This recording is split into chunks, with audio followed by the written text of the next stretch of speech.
Hello, everybody. Thank you for joining us for today's webinar. My name is Dana Burnett, Executive Director for WorldLink Medical, and I will be introducing today's event. Instructions for obtaining CME information will be provided on the same page as this video is listed. This conference is brought to you by WorldLink Medical. We provide evidence-based CME accredited education in preventive medicine and age management with a focus on bioidentical hormones. This webinar is supported by an educational grant from Acela Pharma. Our speaker today is Robert Morgan from Kingwood, Texas. Robert has been a nurse practitioner in acute care for the past 17 years. He is also certified in bioidentical hormones and has been doing PRP injections for the past 8 years. Robert has been working with patients in preventive care and helping patients with obesity, diabetes, and cardiovascular disease, as well as hormone therapy. Please welcome Robert Morgan. Hello, good morning. I just wanted to go over a few things real quick. I have a video I'd like for you to watch for just a second, and we'll start that right now.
Now you're going to wonder, what was that about? And what it is about is that as practitioners, physicians and clinicians, all of us, we need to make sure we are expanding our knowledge base every day. When we talk about thyroid or hormones, this is not something that's traditionally taught in medical school. And to get out and learn this stuff, we need to go the extra mile to be able to provide our patients with the best care that they can get. When we talk about thyroid, the biggest obstacle in my mind is that we are taught the TSH is the gold standard. And we need to get back to the basics. First off, why do patients go to the doctor?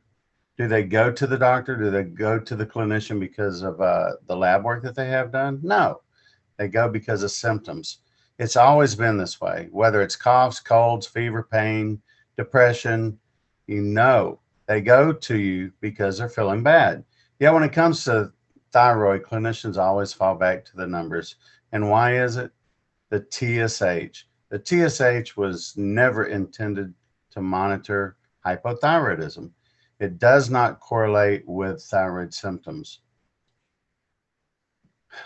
We're going to identify the complications of hypothyroidism. We also identify methods to assess the free T4 and T3 levels and optimize thyroid doses to alleviate and control symptoms of hypothyroidism. Now, hypothyroidism is poorly defined and treated by medical practitioners.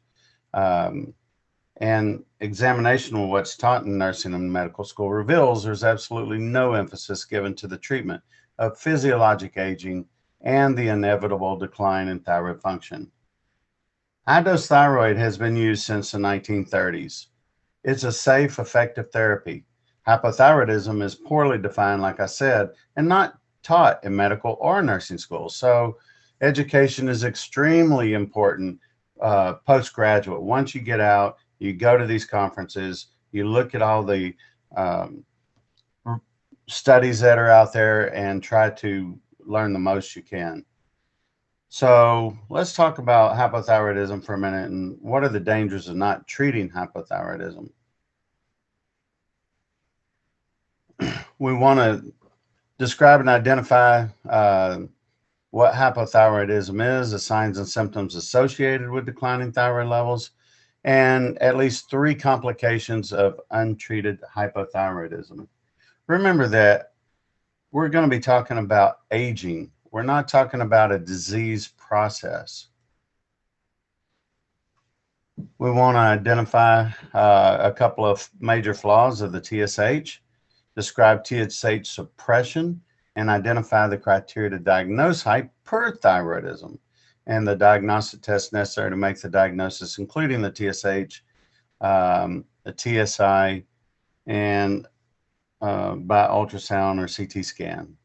We want to examine and identify differences between TSH suppression and hyperthyroidism and be able to differentiate between the two. We want the use of the free T4, the free T3 versus the TSH, and optimizing those levels to the upper half of the range to achieve symptom relief, which is what's recommended by the manufacturers of thyroid. So let's look at a few things here. Hypothyroid symptoms versus the TSH. This is a retrospective analysis that we did in our clinic here. We asked about quality of life scores, and prior to therapy, I had 192 patients that we questioned, and you can see the average quality of life score on a scale of 0 to 10, with 10 being the best, and of course 0 being horrible, dead. The average score was 4.3. Now, after putting patients on thyroid, we can see that the average score actually changed. It went up to 8.74. So quality of life is greatly affected by bringing your thyroid back to the upper half or upper third of the range. A final analysis was done on the population, as I said, and the score jumped from 4.3 to 8.7. We also looked at side effects. What are the adverse reactions, that were seen most frequently? The incidence of adverse reactions was minimal. If you look here, anxiety was reported in only 2% or 4 patients. Nervousness, nobody reported being nervous at all. Jittery, 3%, that was 5 patients. And the anxious and jittery could have been the same patients. Not quite sure about that, as this was a blind study, but palpitations were not reported. Irritability was 4% or 7 patients, and insomnia was 4%. So you can see that adverse reactions to thyroid are minimal. And if you do have them, guess what you do? You lower the dose. Just remember, patients seek treatment because they're suffering from symptoms, not because of an abnormal lab value. This is where we're always making our mistakes. And according to the traditions of medicine, the patient's symptoms should always be evaluated. Sir William Osler, who's considered the father of modern day medicine, said the good physician treats the disease, the great physician treats the patient who has the disease. So remember that thyroid replacement improves quality of life with minimal side effects. The initial symptoms of patients reported were not substantiated by an elevation in the TSH, yet there was a substantial increase in quality of life scores after treatment. We never looked at the TSH. We looked at the T4 and T3.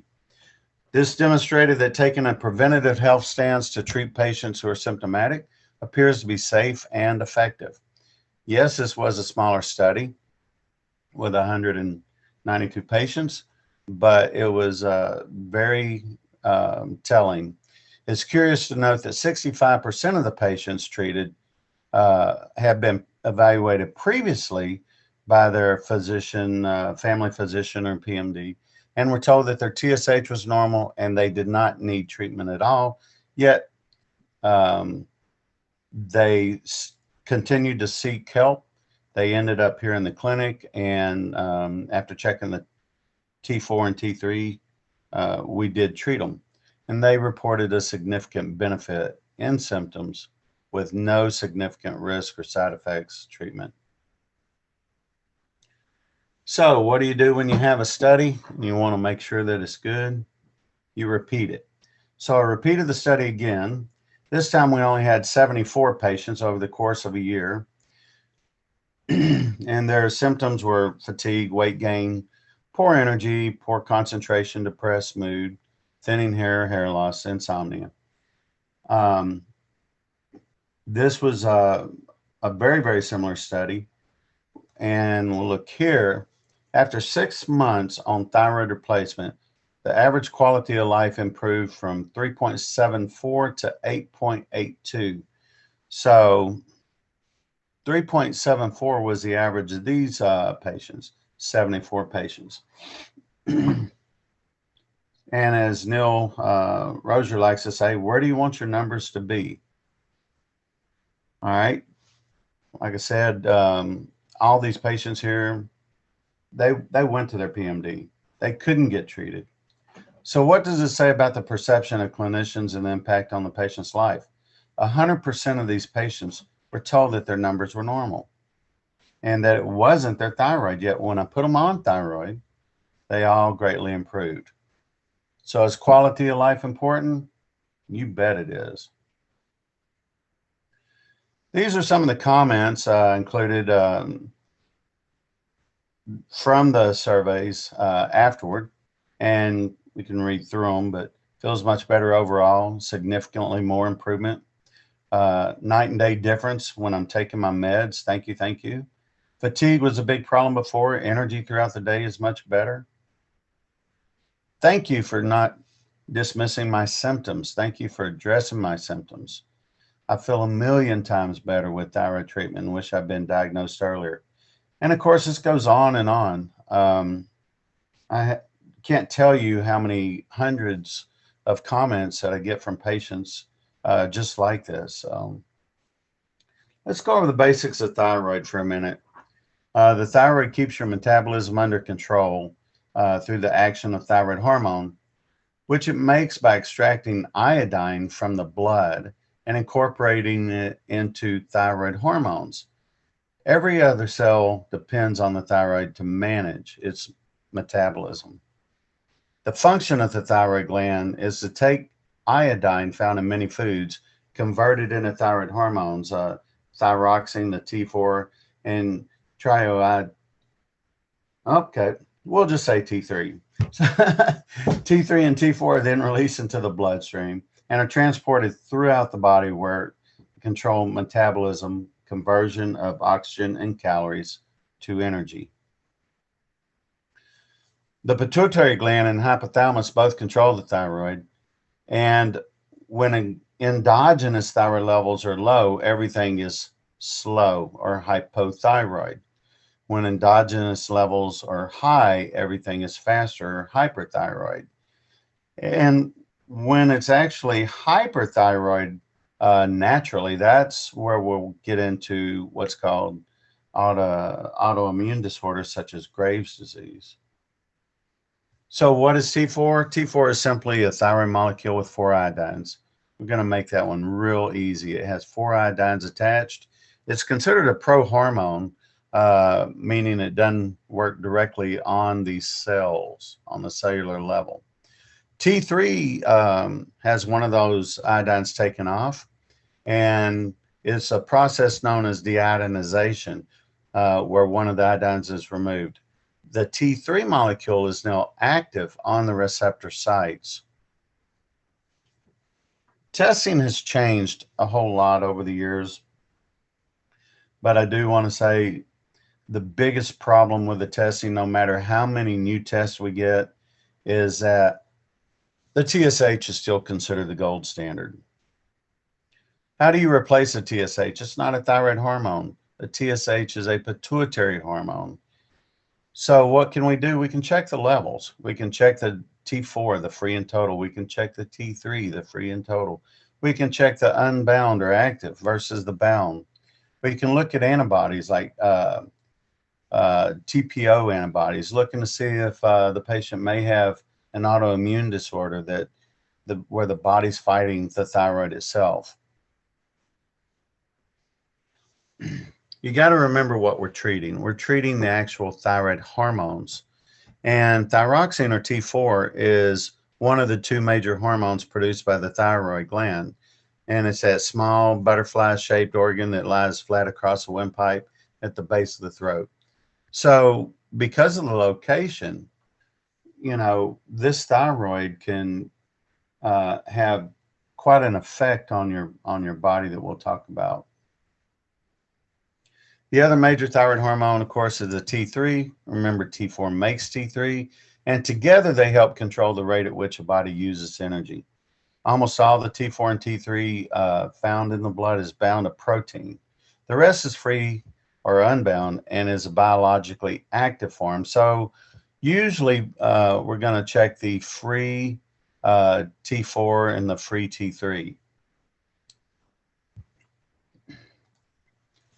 Okay, so this test measures the amount of free T4 in the blood, and 80% of what's produced by the thyroid is free T4, and then that T4 is converted into T3. It's said that this hormone is relatively inactive and is not active until it's converted into T3 through the liver and other tissues in the gut. But I have seen where you can have a low T4 and still be symptomatic. T4 levels are regulated by the feedback system that the body uses to maintain the thyroid in stable amounts. It's called a negative feedback system. So the more thyroid that is produced, the lower the TSH goes. T3 and TSH, along with its regulatory hormone thyrotropin, or TRH, which comes from the hypothalamus, is part of the negative feedback system.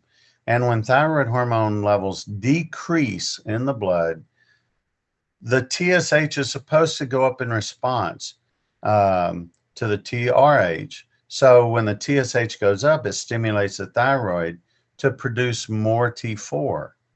All right, so this negative feedback system is where the idea that the TSH actually mirrors what's going on, which is not true.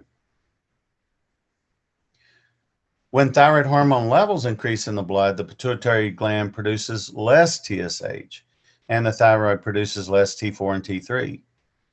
So when all these organs, the hypothalamus, the pituitary, and the thyroid, function normally, thyroid function is regulated to maintain relatively stable levels of thyroid hormones in the blood. But as we get older, these levels are going to drop normally. And the TSH does not respond to a normal physiologic drop. The TSH responds to sudden acute drops. So you don't see the TSH go up in response to we're getting older and our thyroid levels are dropping.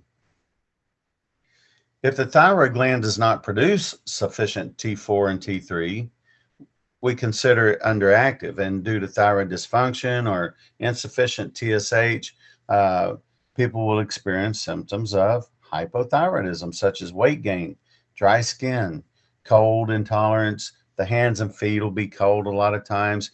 Raynaud's disease. I have seen many patients diagnosed with Raynaud's, and it's really just a low thyroid level. As soon as we get the thyroid levels up, the warm comes back. The hands and feet, you know, are no longer cold. So fatigue, that's a major symptom.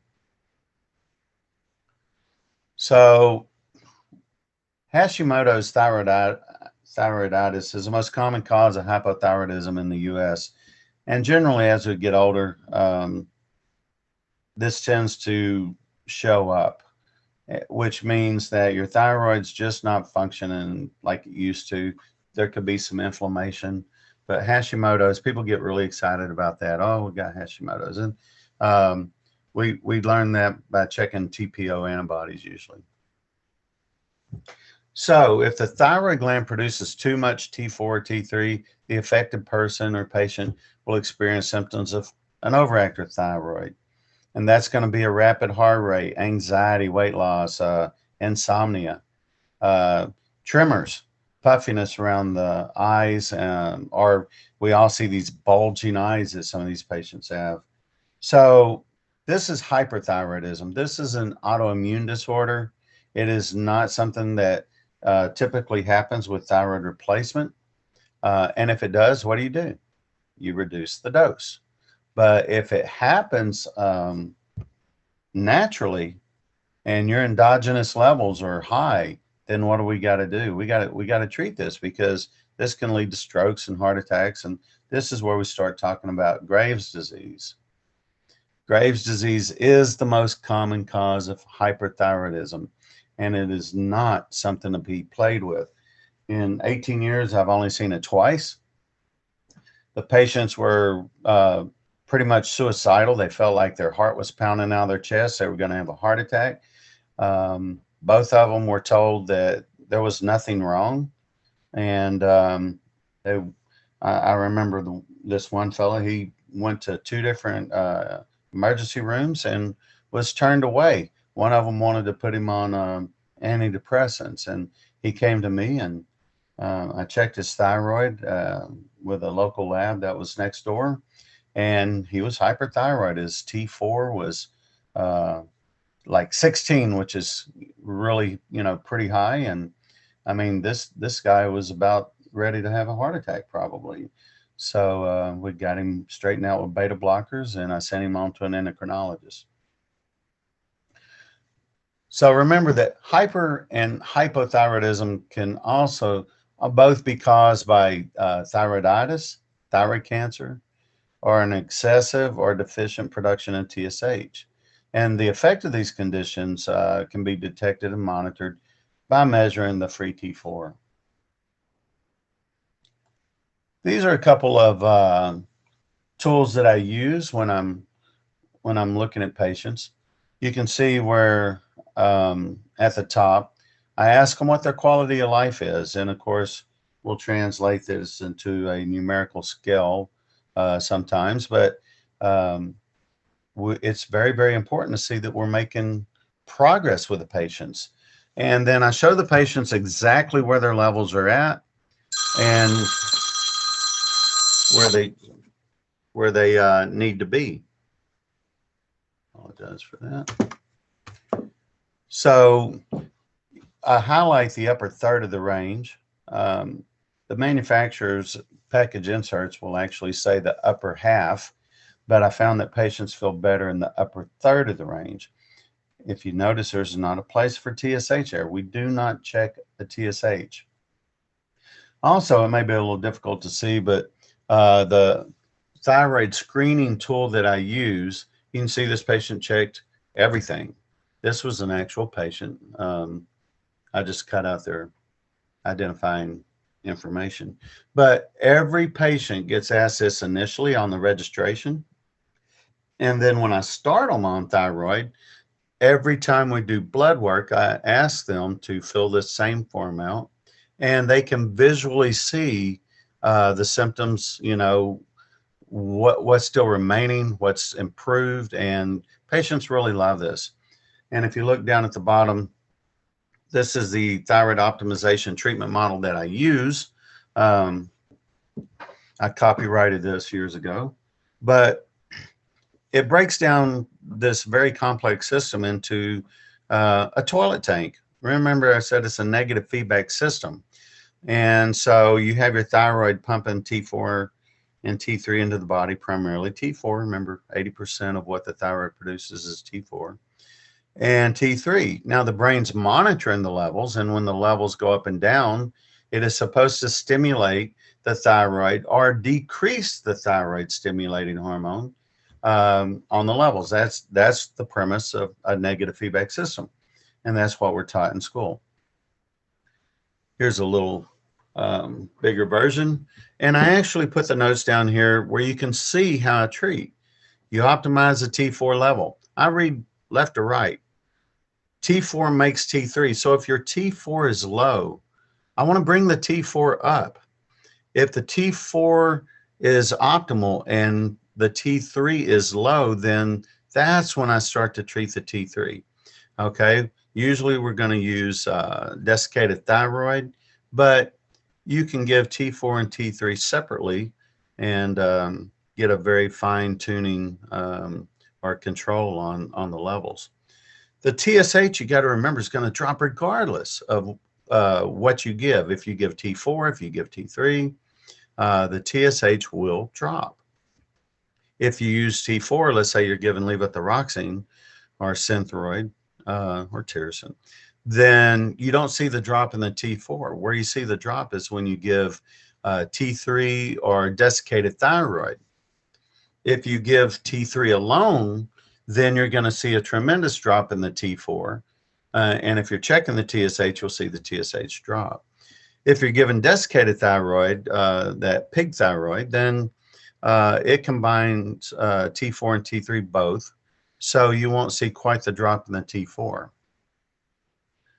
Kind of complicated, but like I say, if you try to simplify it into this little version of a toilet tank I have here, it makes it a lot easier for the patients to remember. So what are some of the causes of low thyroid? Okay, they could be natural or not. Radiation, low iodine intake. Remember that the numbers, the 4 and the 3, are actually little iodines. Autoimmune disorders, medications such as lithium, thyroid surgery, very, very common nowadays, or an over response to hyperthyroid treatment. So if a patient is being treated for hyperthyroid many, many times, they will end up being hypo, and they will end up on some type of thyroid replacement for the rest of their life.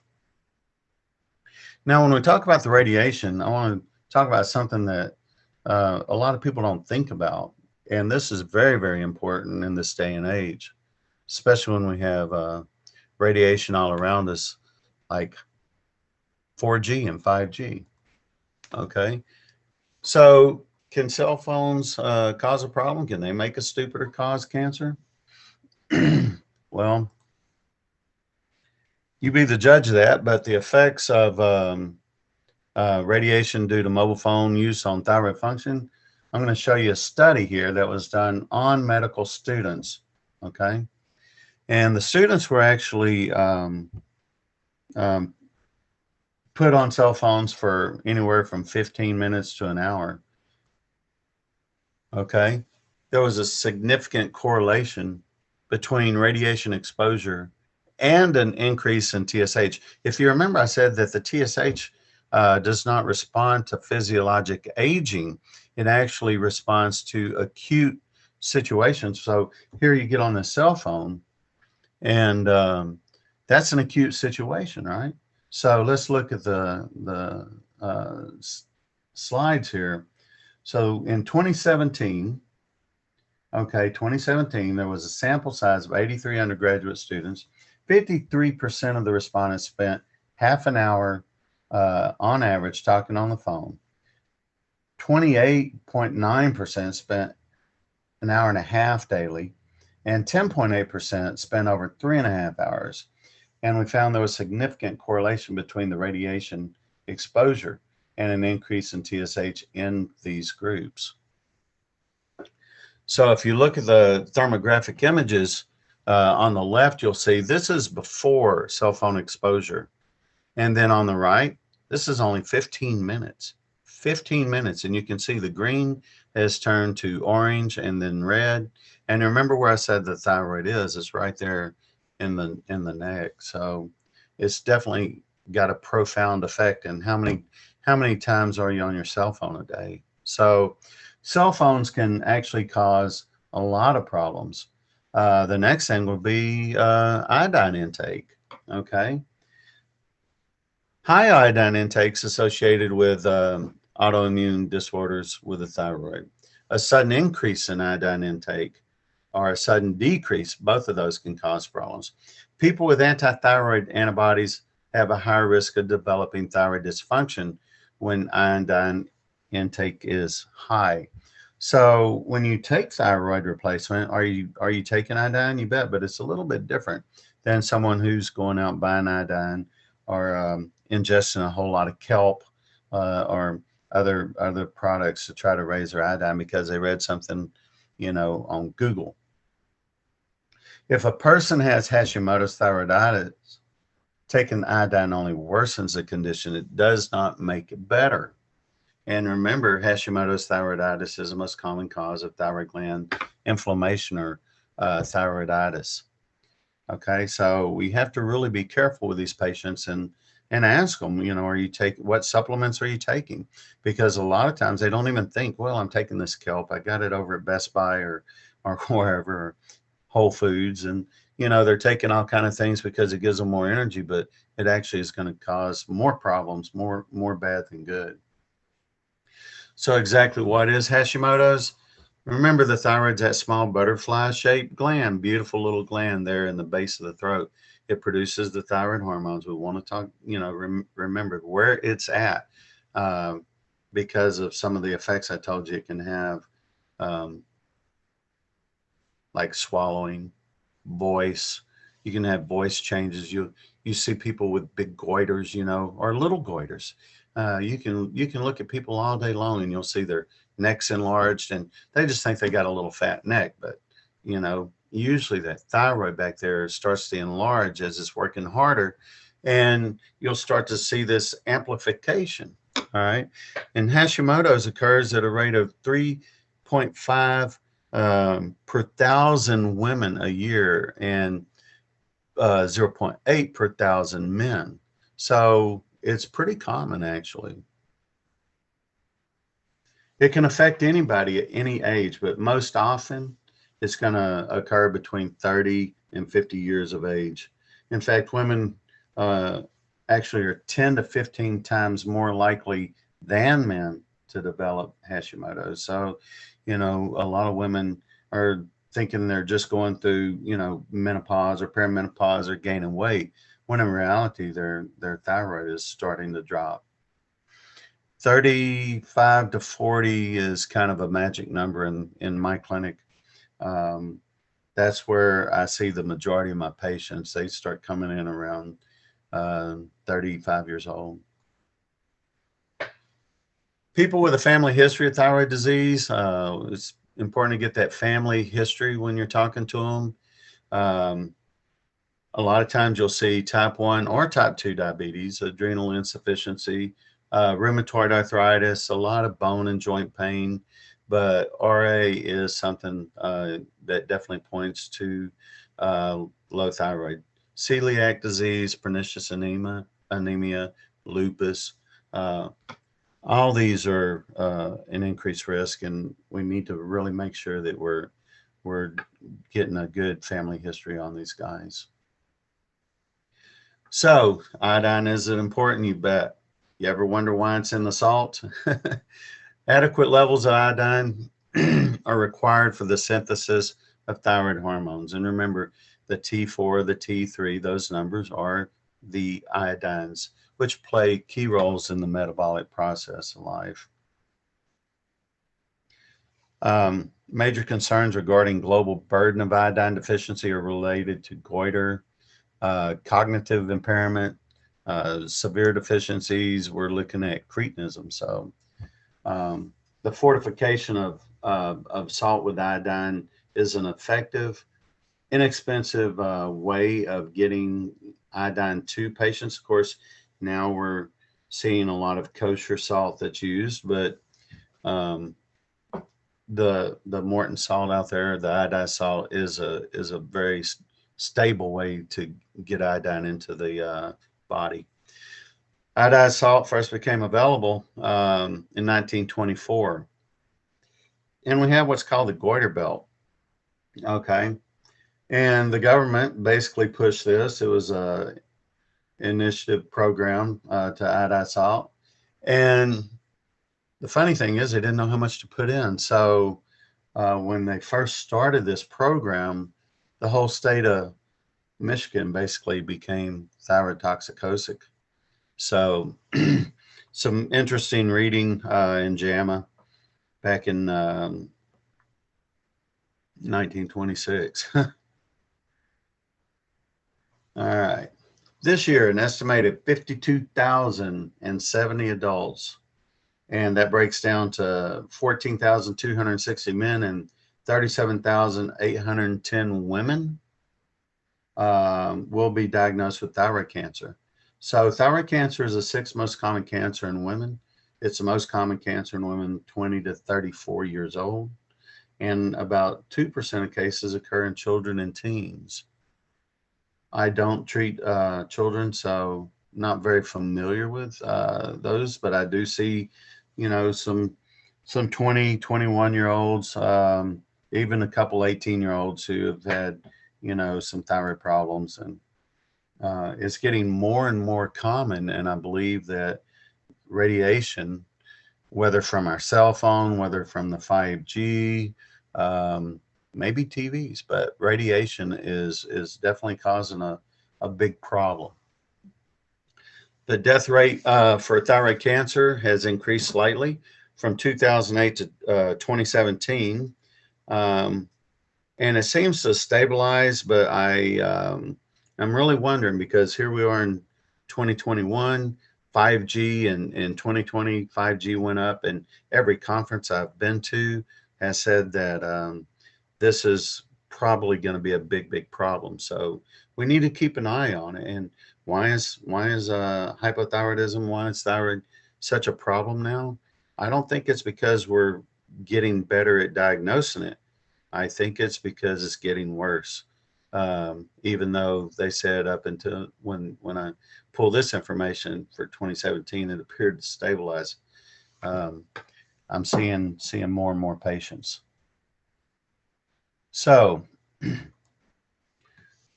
like I talked about, where the thyroid's located, just want to make sure you understand that.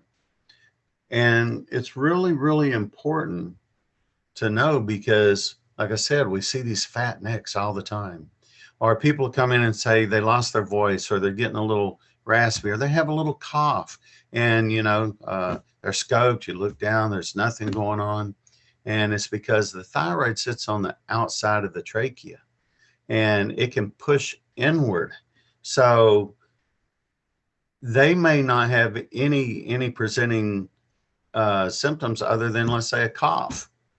The funniest thing, well, it's actually sad, but my thyroid drug rep would come in. He's always clearing his throat all the time. And I would ask him, what's going on? Nothing. He went and got scoped. They said they couldn't see anything. And I asked him, I said, have you had your thyroid checked? And he's like, no, actually I haven't. I checked his thyroid, and his levels were extremely low. And so I started treating him, but then the cough didn't get better. So I sent him off to a specialist, and turned out he had thyroid cancer. So thyroid rep with thyroid problems and thyroid cancer. We always worry about nodules. And if you look at this picture here, the thyroid is made up of nodules. So when, you know, someone says their doctor told them they have thyroid nodules, you know, I don't get alarmed at that. The first thing I ask is, did they biopsy? Because remember, biopsy is a procedure, and it makes us money. But is it necessary to biopsy? I don't think it's always necessary to biopsy. You know, if you give thyroid and the nodules go away, was it a problem? No, it was because the thyroid's working harder. You don't want to miss anything, but in 18 solid years of checking thyroids, I am a member of ACE, and I'm actually qualified to do thyroid biopsies. I send them out to an endocrinologist if I'm going to actually have somebody biopsied. But you know, biopsies are done, I believe, more for economic reasons than anything. And it's real easy. Hey, we want to make sure you don't have cancer. Well, I'm going to tell you, after sitting through the classes at ACE and what have you, I wouldn't want any of those guys biopsying me, especially when they first learn. Um, so this is HPA axis, and you can kind of see the way it's described typically.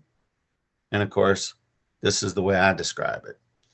So I think the most important thing is trying to get your patients to understand, because when you start treating them and you're going against the grain, you're not looking at the TSH, you're looking at the T4, T3, everybody else is telling them they're normal and you're putting them on thyroid, it can be an issue. So you want your patients to be as informed as possible, and they're going to be your best defense. So hypothyroid complications, we'll go over those. There's quite a few, but we'll just list a couple. Okay. First off, high cholesterol. You can see that, triglycerides, metabolic syndrome. Something a lot of people don't think about is hyperprolactemia. This is a complication of hypothyroidism. And if you look in men in particular, we know women, you know, will start to lose their cycles, but when you have high prolactin levels, you can see a milk production. But look at men, impotence, galactorrhea, but impotence. Okay, can I say that enough? So maybe the impotence, you know, low sex drive and not being able to get it up, a lot of it could be related to elevated prolactin levels, and that is a direct result of low thyroid. We mentioned rheumatoid arthritis and checking the family history. That is a symptom, you know, of low thyroid.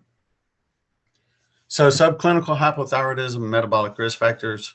There was a study in northern Taiwan that was really good, and it showed that women showed significantly higher cholesterol, triglyceride, HDL, non-HDL, and HDL levels than those in the normal thyroid group.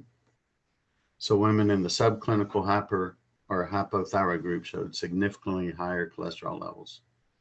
The prevalence of metabolic syndrome in the normal thyroid group was 26.4%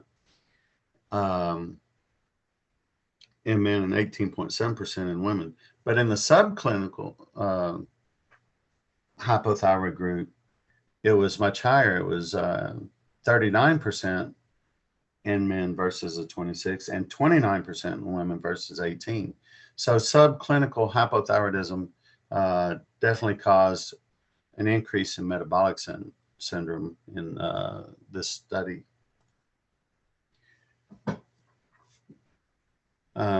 Prevalence of metabolic syndrome in the group, like I say, went way up in men, 26 to 39. You can see that.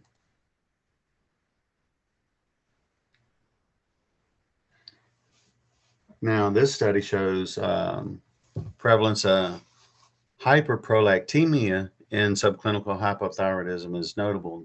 This disorder is more common in female than males, but there again, it is a big problem in both men and women.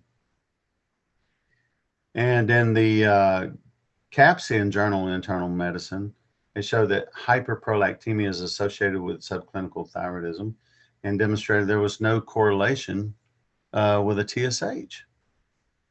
So the increased risk of thyroid autoimmunity and rheumatoid arthritis. This was a review and meta-analysis, and the results suggested that thyroid autoimmunity is more prevalent in patients with RA than in control populations. Meta-analysis was presented in Endocrine. Lipid profiles and different degrees of hypothyroidism.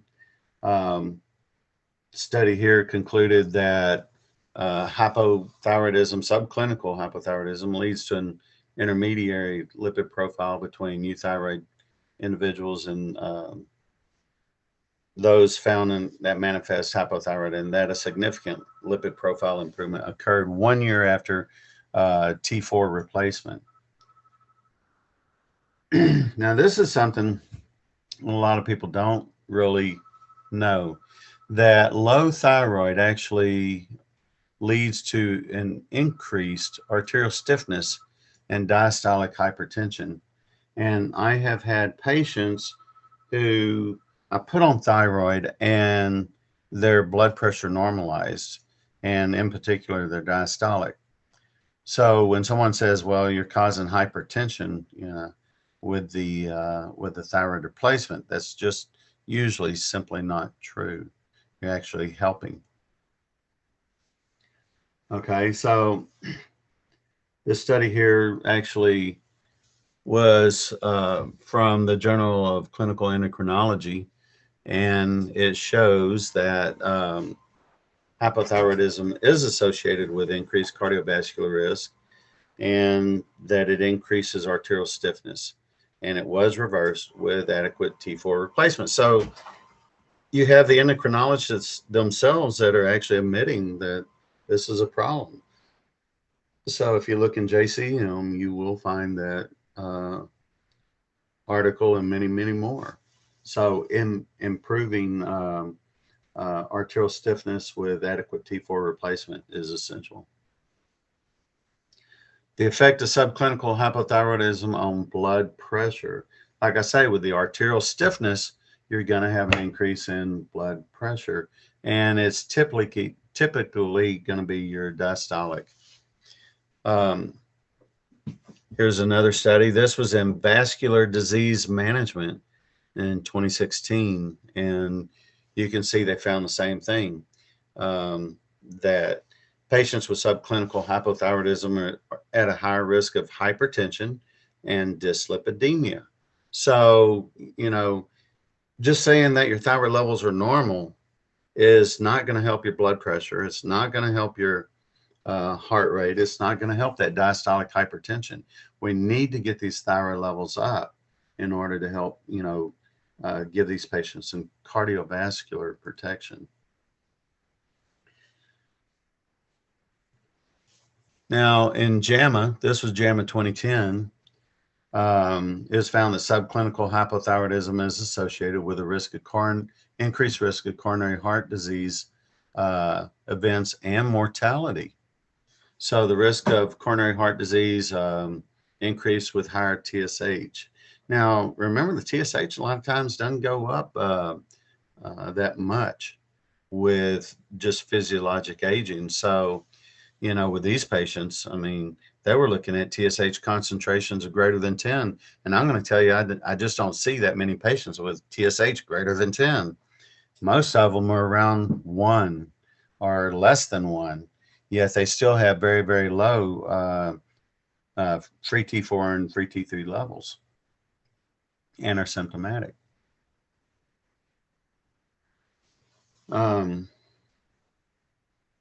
So subclinical hypothyroidism might increase the risk of transient atrial fib after coronary bypass. This is a study that had 260 patients who went under coronary artery bypass, and it was published in 2009, and the patients with subclinical hypothyroidism had a higher incidence of postoperative atrial fib than those with normal thyroid function. But the first thing that happens when you put a patient on thyroid, if they are found to be in atrial fib, is their family medicine doctor or possibly even their cardiologist is going to say, oh, it's the thyroid. It's the thyroid. The thyroid must have caused it. But reality is that's not what studies show. All right. This paper, like I said, demonstrates that subclinical hypothyroidism appears to influence the postoperative outcome for patients by increasing development of postoperative atrial fib.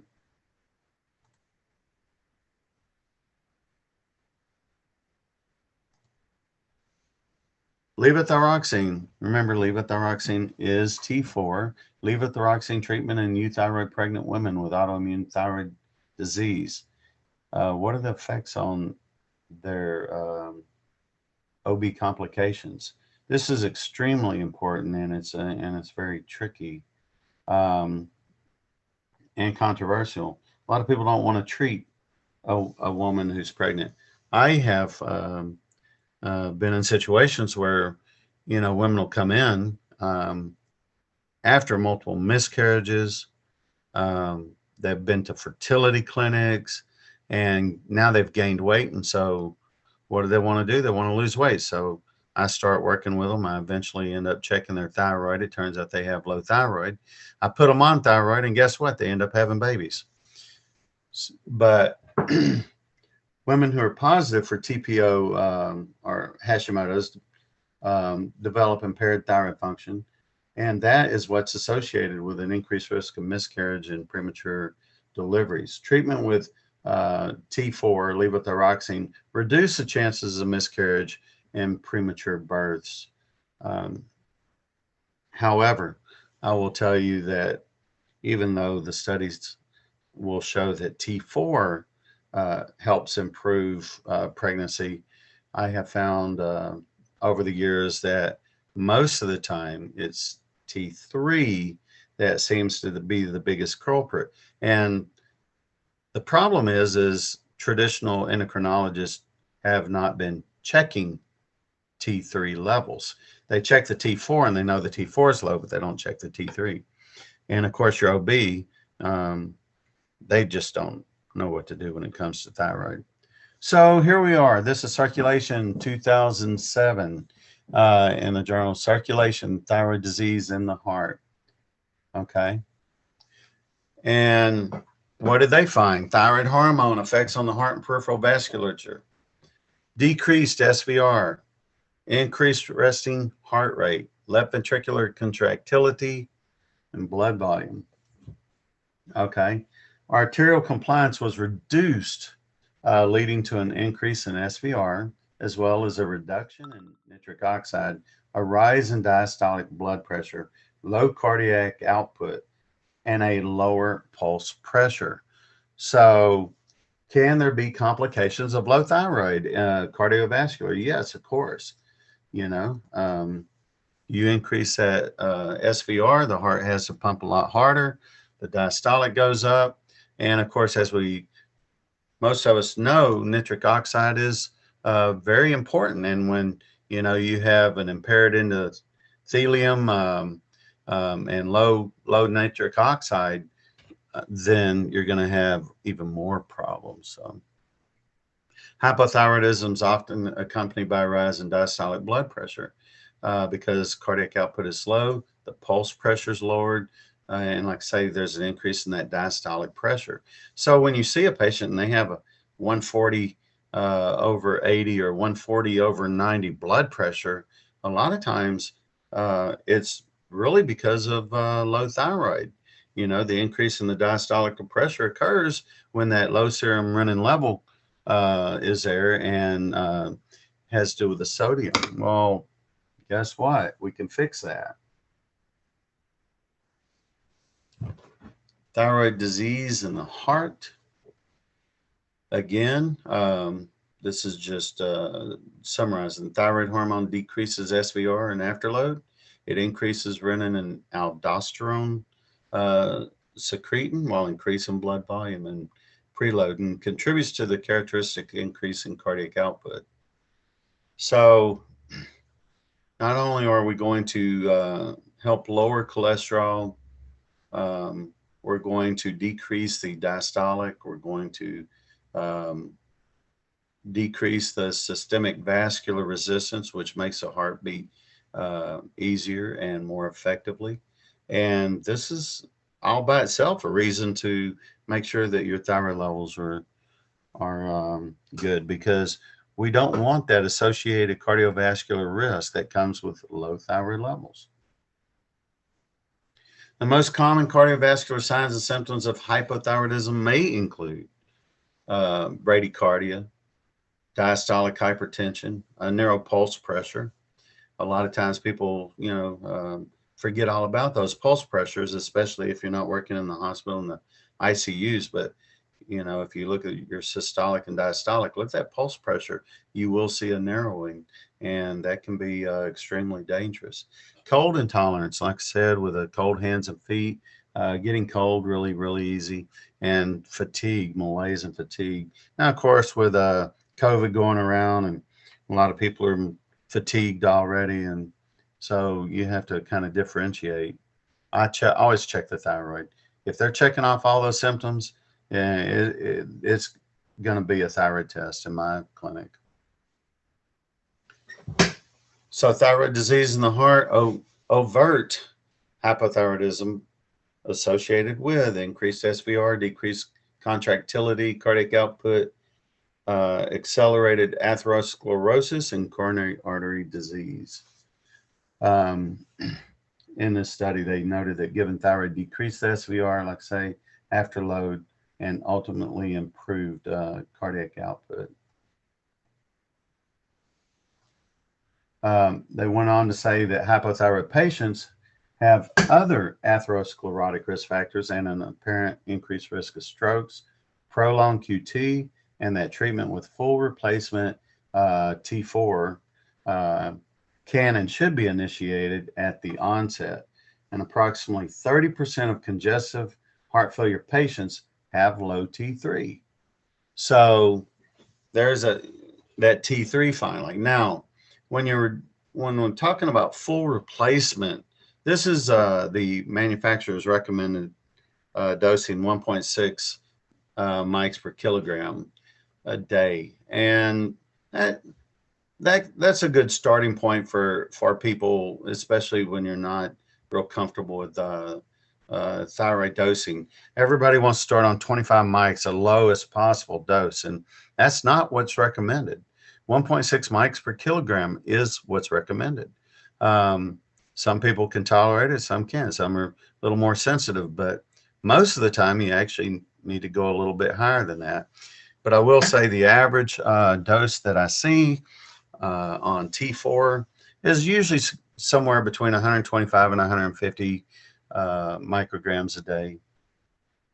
That doesn't mean you can't go higher. I mean, the doses definitely go higher, and we've seen in a lot of studies doses up around 600 and 800 micrograms a day, which is pretty high. But 30% of patients, I just got to stress, 30% of patients with congestive heart failure have a low T3. So we need to check those T3s. Don't check a TSH. Leave the TSH out. Check your T4, check your T3, and look at them in relation to each other. If your T4 is high and your T3 is low, you got to bring that T3 up. Give them T3 or desiccated thyroid.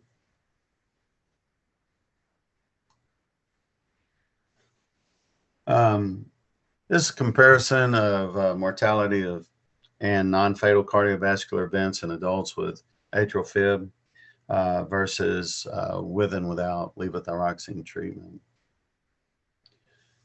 This was the Journal of Cardiology. They featured this study which compared patients with atrial fib who were on levothyroxine to patients with atrial fib who were not. They found that hypothyroidism is associated with a decreased cardiac function. They also concluded there was no significant increase in cardiovascular risk, which is always an argument when we have patients on thyroid. People just want to blame the thyroid. Well, you got them on that thyroid, and that's why they have the atrial fib, and that's just absolutely not true. It's pretty much the opposite. Levothyroxine, or T4 in itself, has been reported to be cardiotoxic. However, in the study here, they found no significant increased cardiovascular risk for levothyroxine treatment. And as far as cardiotoxic, I don't know what they mean by that. Okay, now here, this is, I apologize, some of my references that I don't see, but this one was a comparison of mortality, I say, of mortality and non-fatal cardiovascular events in adults with atrial fib versus without. And T3 after bypass was found to improve cardiac function. Remember that low T3 can lead to congestive heart failure. Furthermore, hypothyroidism is also associated with dyslipidemia, which is considerably improved by levothyroxine. So they actually found T3 improves cardiac function. Study population included all adults. There were 12,283 patients greater than 45 years old who were diagnosed with atrial fib. A significant association between levothyroxine treatment and lower mortality was found among women. Levothyroxine treatment was not associated with the risk of MI, ischemic stroke, or congestive heart failure. So this was a good study. It had 12,283 patients in it.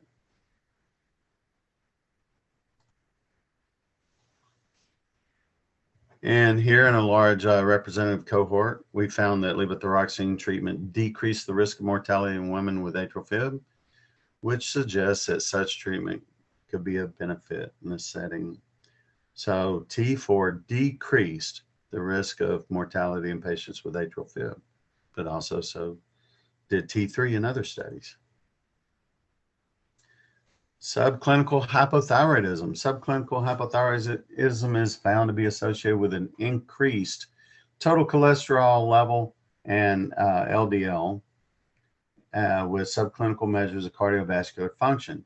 Higher TSH levels are associated with increased body mass index, so you're gaining weight. But do we give thyroid for weight loss? Oh no, that's absolutely frowned upon. But if you have a low thyroid level, your BMI goes up and you get an increase in waist circumference, which, as we know, is a danger spot. Elevated levels of leptin, which are found in obese patients, are another potential cause for high TSH in patients with obesity. So obesity and thyroid are actually tied together very strongly.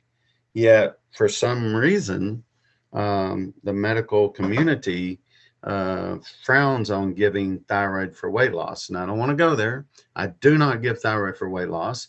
But if you have a low thyroid level, you're going to gain weight. And if you have a low thyroid level, you can go on diets, you can go on intermittent fasting, you can go on phentermine, you can work your ass off in the gym, and guess what's going to happen? You're going to gain it all back if you don't correct the thyroid. So you have to correct that thyroid level in order to, reap the benefits of all your hard work. Current medical issues reported subclinical hypothyroidism is associated with elevated cholesterol and measures of cardiovascular disease. So you have all these different journals who are saying the same thing. So in current medical issues, they're saying it too. Also that hypothyroidism or high TSH are associated with an increased BMI and waist circumference. They also, like I said, reported an increase in leptin levels, infertility, spontaneous abortions, gestational diabetes, gestational hypertension, preeclampsia, and they recommended that thyroid be given to decrease the TSH. So infertility is a big problem when you have patients who have a history of infertility or miscarriages. That is something that I always check on registration when they first come in. They wonder why I ask all these crazy questions about menstruation and how old were they when they started having cycles, and what's their pregnancy history, and it backs up the diagnosis of hypothyroidism and shows the history of it. This is so important. All these women who will go out and spend a fortune on fertility drugs and getting tested in vitro, and it's just a shame that a low dose of thyroid could change their whole world. The great masqueraders of depression, anxiety, and low energy. Okay. Abnormal thyroid levels are very common, and screening is essential. I can't tell you how many patients have depression, anxiety, and fatigue with subclinical hypothyroidism. Treatment is extremely effective, but the patient must realize it can take 2 to 3 months to kick in. Usually I give them 3 months. If they're not feeling better in 3 months, we got to make a change. Also, a total testosterone can often be normal, even when the free testosterone is abnormal. So testosterone being a hormone, thyroid being a hormone, they kind of run hand in hand sometimes, especially when it comes to depression and motivation, lack of motivation, I should say. So this article talked about long-term augmentation with T3 and refractory major depression. I know in WorldLink, Neil has went over this many times and shown studies where thyroid is used in extremely high doses sometimes for depression. And T3 is definitely something that needs to be looked at. The addition of T3 is one of the most widely studied augmentation strategies for refractory depression. And that's where a lot of times we get the desiccated thyroid, using desiccated thyroid so much. It does work. I've taken hundreds and hundreds of patients off antidepressants within 3 months of getting them on thyroid. Their sleep is better. Their mood is better. They just feel 100% better. Long-term and high-dose augmentation with T3 for refractory unipolar major depression was studied. Now, the average dose in the study that's mentioned here was 80 micrograms. T3 commercially comes in 5s, 25s, and 50s. I've rarely ever went over 100 mics. Patients do really well with it. I think, once again, that balancing your T4 and T3 is extremely important. I don't think that one is necessarily more important than the other. I think they're both very important, and we need to supplement and get these levels optimized in the upper third of the range. But T3 may be successfully employed as a long-term treatment augmentation of major depression. Thyrotropin levels and risk of fatal coronary heart disease, the Hunt study. Now, Dr. Roger goes over the Hunt study ad nauseum, and it's something that you really want to learn. But they talk about thyrotropin levels within the reference range, and still associated with coronary heart disease mortality in women. The results indicated that relatively low but normal thyroid function may increase the risk of fatal coronary heart disease. And that's the whole thing. Most patients fall in the normal range, and there really and truly, there is no normal range. Okay. It's a bell curve. I've worked in the labs throughout going to school, and I will tell you that the bell curve is there. And so who gets their blood work checked for thyroid? People with thyroid symptoms. Okay. So people with thyroid symptoms get their blood work checked, and you fall in normal range with everybody else who has thyroid symptoms. So is that really normal? So whenever we talk about clinically normal thyroid function, I kind of laugh about that. There is no normal. And let's get you up into the higher end of the range where symptoms disappear, because heart disease is a problem. And like we're saying, there are many problems with subclinical hypothyroidism, even if you're falling in the normal range. T4, T3 ratios, there's a lot to be said about that, but some people put more value on it than others. I definitely look at the ratio between the two of them and try to balance them out. And in this study here, they looked at free T3 and free T4 ratios and associated with acute MIs. The study aimed to assess the prognostic performance of T3, T4 ratios and predicted long-term prognosis in euthyroid patients. And I think that's a joke, with acute MIs undergoing percutaneous coronary intervention, PCI. And basically what they were saying is low thyroid levels are an increased risk of mortality after an MI. So, you know, we want to get those thyroid levels up to help prevent death. That's pretty easy, right? Prognostic performance was similar to the Gray score, and also improved its prognostic performance, Grace versus Gray score, free T3, free T4 ratio. In conclusion, euthyroid patients with acute MI undergoing PCI, the ratio was an independent predictor of 1 year all-cause mortality.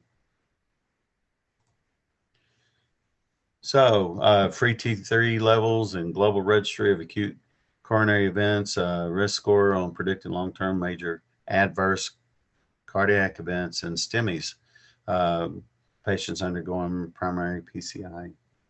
Okay, this study aimed to investigate the combined values, and you know, same thing. The lower the score, the lower the levels, the higher the risk of MI. This was a study in 2018, and like you can see, it shows that the low thyroid levels are a strong predictor of cardiovascular, poor cardiovascular outcome. So just can't stress enough. This is the free T3 and global registry of acute coronary events. Same thing. Low thyroid levels are a strong predictor of poor cardiovascular outcome. Subclinical hypothyroidism is associated with cardiovascular risk factors such as dyslipidemia, strokes, heart attacks, and increased mortality. Where do you want your numbers to be? Also an increase in blood pressure, systemic vascular resistance, arterial stiffness, sorry about the misspelling there, atrial fib, and congestive heart failure, associated with metabolic syndrome, depression, anxiety, poor energy, hyperprolactemia. And remember, I talked about men having, you know, all the erectile dysfunction there. Also associated with rheumatoid arthritis and other autoimmune disorders, increased risk of miscarriages and premature births. Why would we not want to treat? And when the board comes after you and says you put your patient at risk for, you know, giving them a thyroid, it just makes me sick to my stomach, because we're putting these patients at risk by not treating them. With all the risk factors associated with low thyroid levels, I'm gonna steal Neil's line. Where do you want your levels to be? I mean, this is just a no-brainer. The TSH is totally unreliable. It does not, I repeat, it does not correlate with hypothyroid symptoms at all. I actually wrote a letter to ACE. I wrote a letter to American Thyroid and several others, and said, I can't find the studies where the TSH is shown to correlate. Can you please help me out? And every one of them responded with, I'm sorry, I don't think I can help you.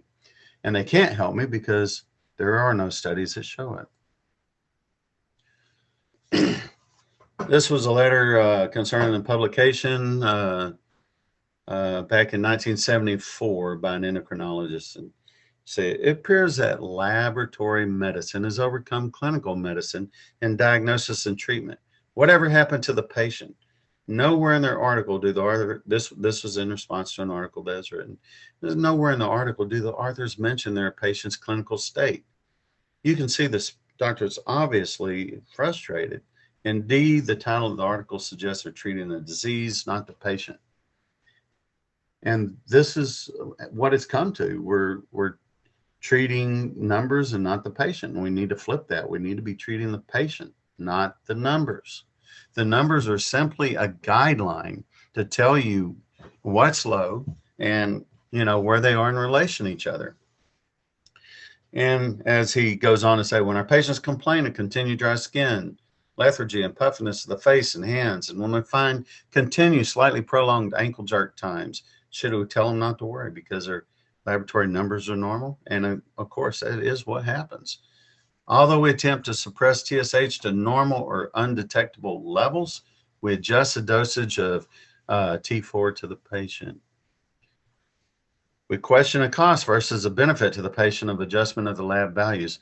I just want to say, you know, the goal is not to suppress the TSH, in my opinion. TSH suppression is going to occur when you give them an adequate dose, but that's not the goal. The goal is suppression of the symptoms. He again goes on to say the conclusions seem to be based exclusively on blood chemistry, and the reader does not learn about the clinical status of the patients. And in his experience, clinical data is more important with the blood chemistry values. I see currently patients with normal serum T4s who still have signs of hypothyroid, and we all do. So, and this endocrinologist here is talking about he puts 200 to 400 mics or more of levothyroxine for satisfactory responses. So,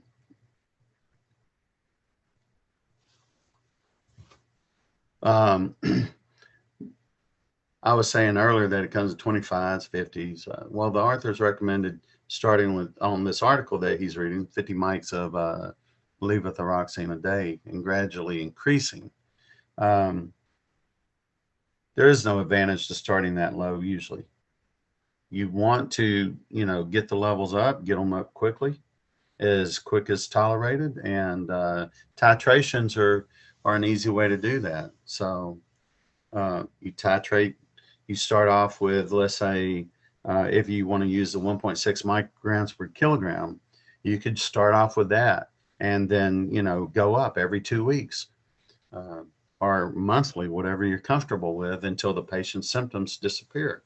If they start to become anxious, nervous, jittery, or have tremors, you just back down on the dose.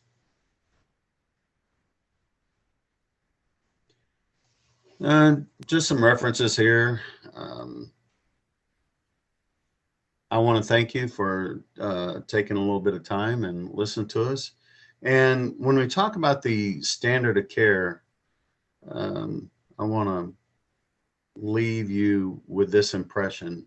The standard of care for almost 3 decades, okay, was the transorbital lobotomy.